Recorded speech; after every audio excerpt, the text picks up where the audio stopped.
Tere, head kuulajad, kuulamaks järgmist osa sarjast Targa Tehnika Kodu.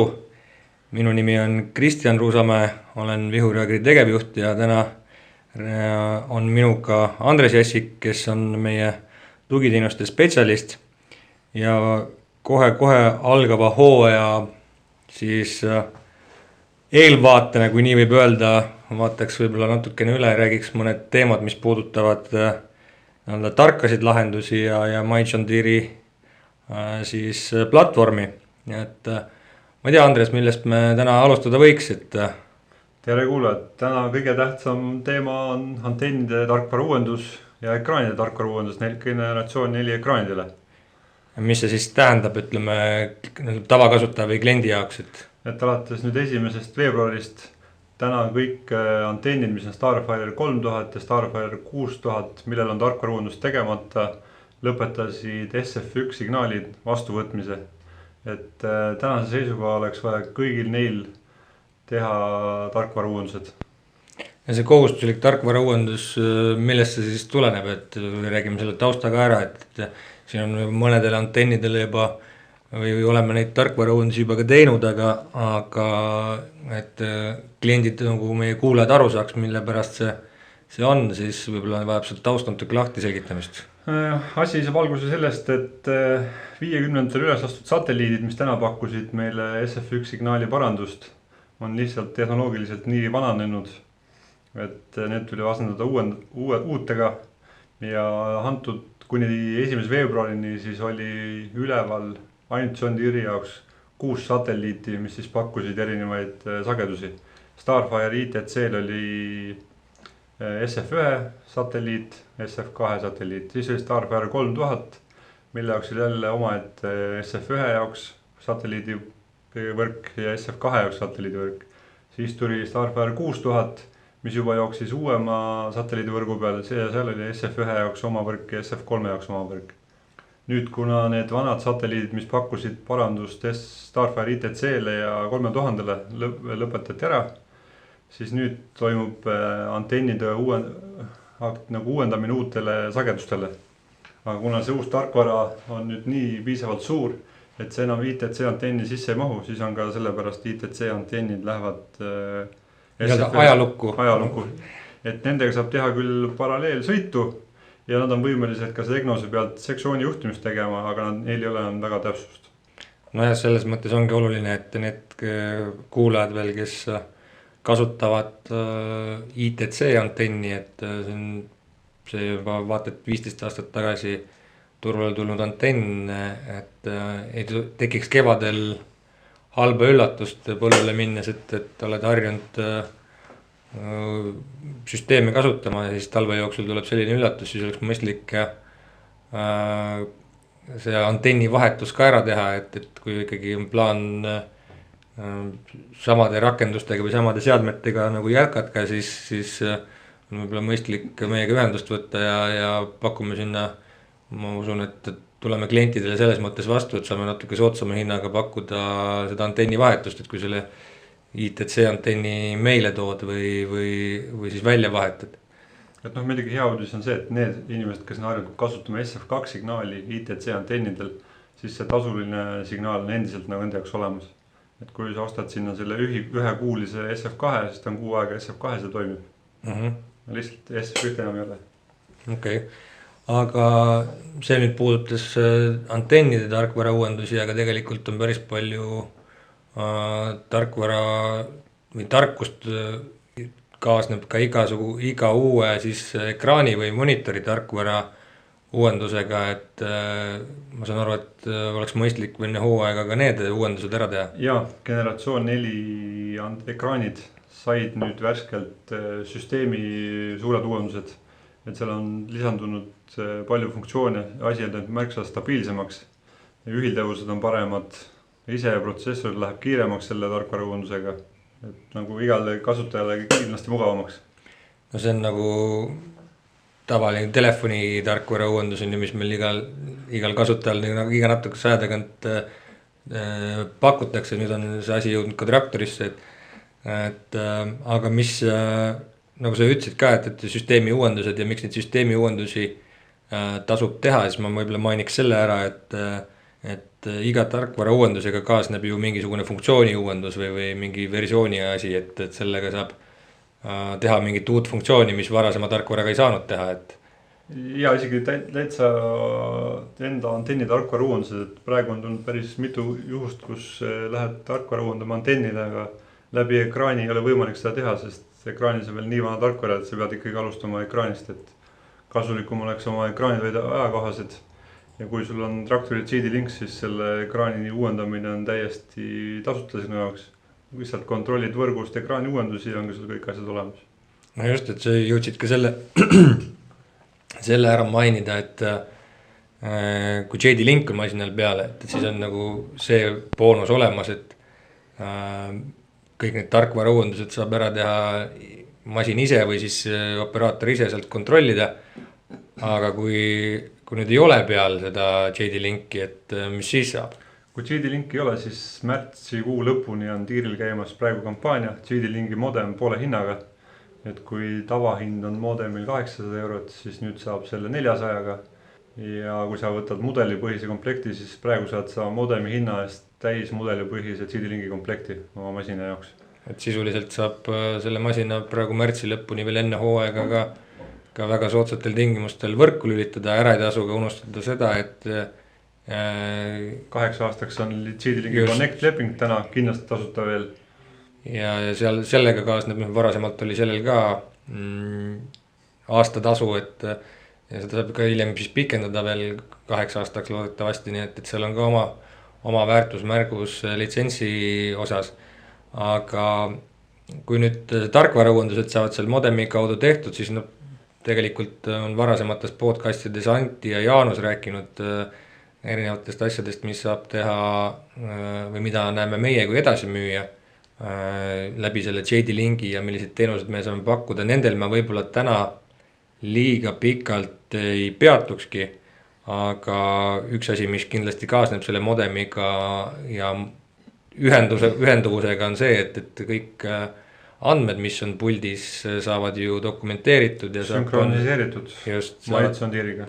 Ja MyJohn Deere või siis tegumihaldur või tegumikeskus, kuidas nüüd iganes seda nimetatakse, et seal on ka enne hooaega tulemas mõned uuendused.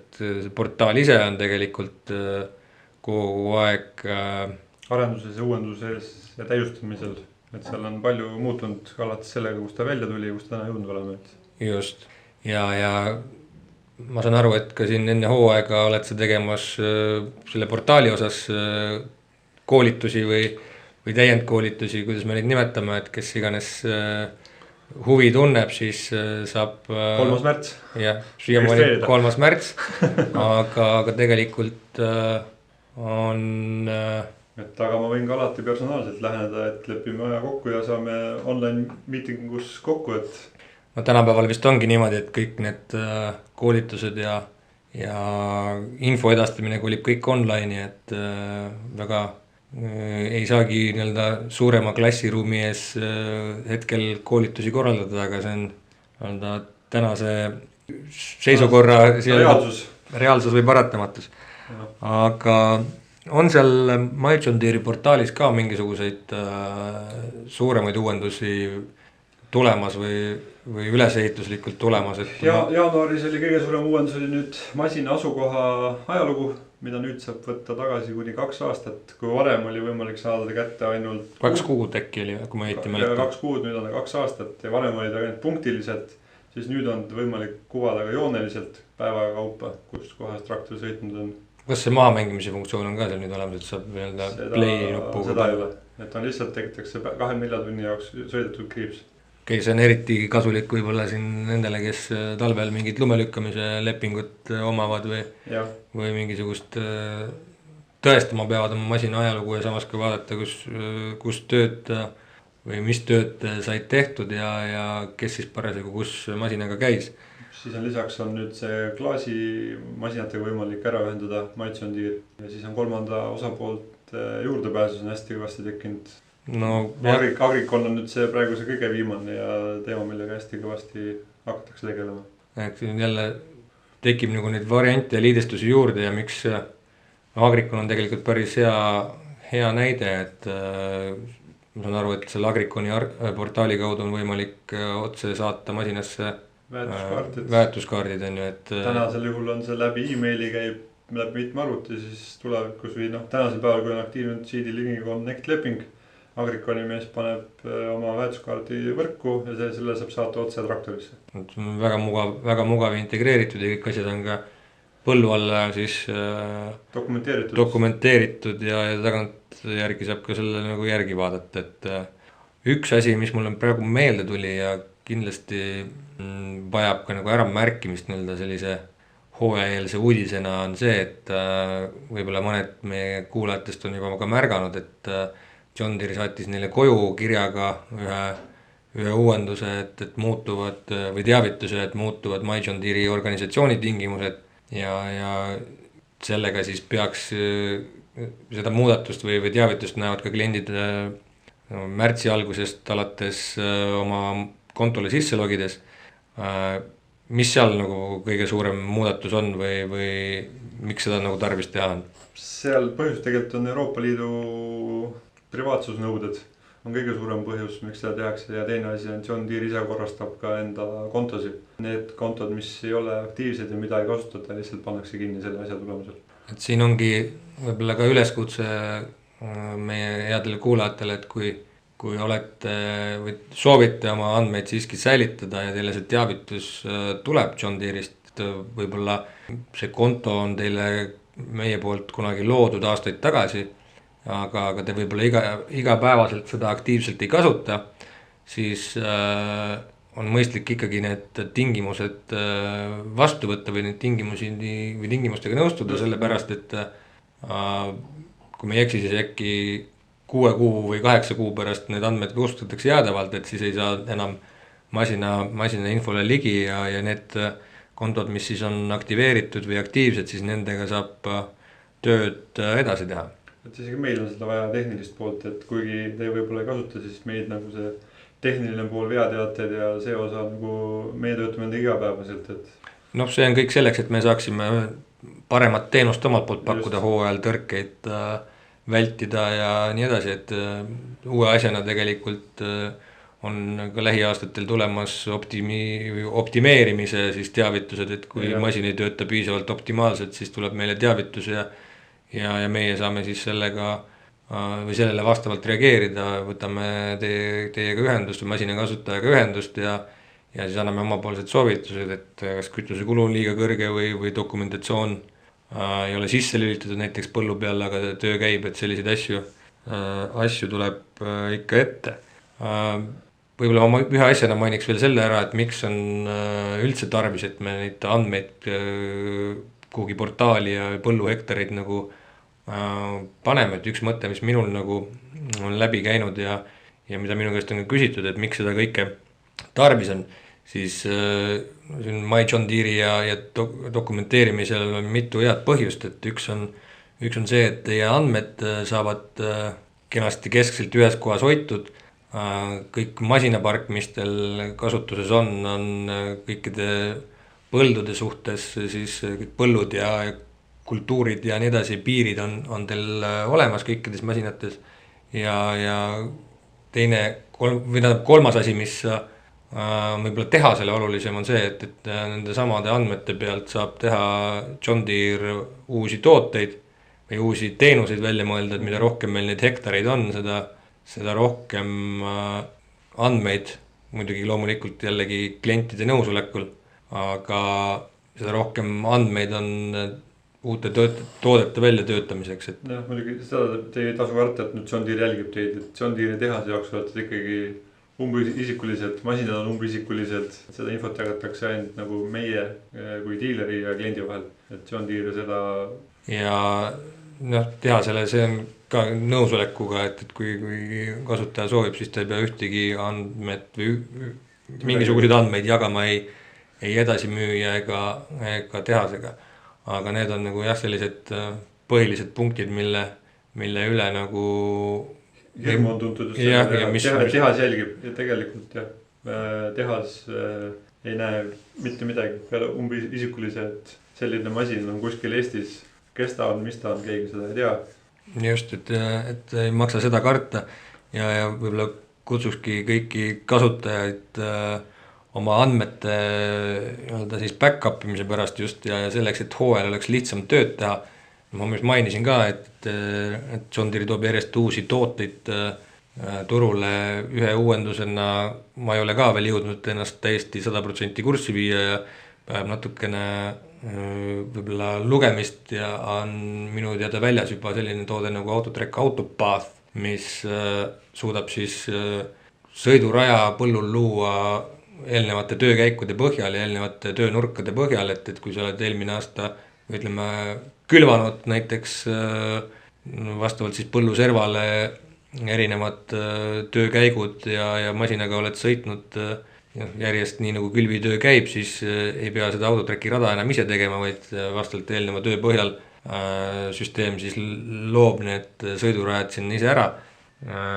Selliseid näiteid ilmselt tuleb tulevikus veel. Siis tuletame meelde, et kuni märtsi lõpuni saab oma masinalt soodsamalt võrku lülitada, kui on olemas modemi valmidus või soov modem paigaldada, et siis see modem on kuni märtsi lõpuni saadaval poole hinnaga ja kindlasti tasuks siis Andresega ühendust võtta või oma piirkonna müügimehega, kes siis kontaktid edastab, et masin võrku saada. Ja kolmanda asjana siis ka My John Deere ja hektarid, et endiselt kui on soov ja huvi oma nii-öelda digitaalne pool ka ettevõttes korda teha, mis puudutab põlde ja masinaid ja siis selle infoliikuvust masina ja siis portaalide vahel või My John Deere portaali vahel, siis võib ka Andresega ühendust võtta, et see on võimalik täitsa mälupulgaga teha ka vanema põlvkonna ekraanidega, et ei pea olema üldse CD-lingi aktiivne masin, et täna kõik tasuta ja et see koopia on alati hea, kui teil olemas on. Ja põllul on oluliselt lihtsam tööd teha. Aga võib-olla siinkohal tõmbakski joone alla ja mis seal ikka, jääme ootama saabuvat kevadet, loodame, et kõik kliendid oma tarkvara uuenduse saavad õigel ajal tehtud ja põllule minekuse hetkeks on meil uuendused ka olemas, et ei tekiks mingeid tõrkeid ja mis seal ikka, et teeme masinad kevadeks valmis. Teeme masinad valmis ja minu poolt kuulmiseni. Kuulmiseni.